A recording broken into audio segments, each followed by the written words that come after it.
Hi friends, ఎలా ఉన్నారు? బాగున్నారా?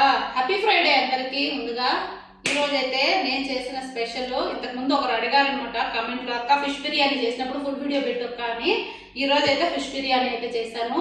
దానికోసమని ఫుల్ వీడియో అయితే చేసా. చూడండి ఎలా చేశాను. చేపల బిర్యానీ నా స్టైల్లో నేను చేసింది చేపల బిర్యానీ అనమాట. దీని ఫుల్ వీడియో కూడా ఉంది, అప్లోడ్ చేస్తాను. ఖచ్చితంగా వీడియో అయితే చూడండి. ఎలా ఉందో కూడా కామెంట్ సెక్షన్లో కామెంట్ చేయండి. మేమైతే ఇప్పటికీ బాగా సెట్ అయింది. ఇందులోకి కాంబినేషన్ వచ్చేసి పచ్చికారం అండ్ అప్పూసు ఇలా అయితే చేసుకున్నాను. దీని ఫుల్ వీడియో, ఫుల్ ప్రాసెస్ ఎలా చేశాను అనేది ఫుల్ వీడియో ఉంది, ఓకేనా? అందరూ చూడండి, అనితను సపోర్ట్ చేయండి. ఇప్పటికైతే వచ్చేసి తినేసి వెళ్ళిపోండి బిర్యానీ. ఇదిగోండి మీ అందరి కోసం, ఓకేనా? అక్క చాలా మంచిది, చూడండి చేసినప్పుడల్లా చెప్తుంది రండి తినండి అని. మీరే ఎవరు రారు, ఓకేనా? ఒకరైతే అడ్రస్ పెట్టుకున్నారు, ఈసారి ఎప్పుడైనా అడ్రస్ పెడతా వచ్చేయండి.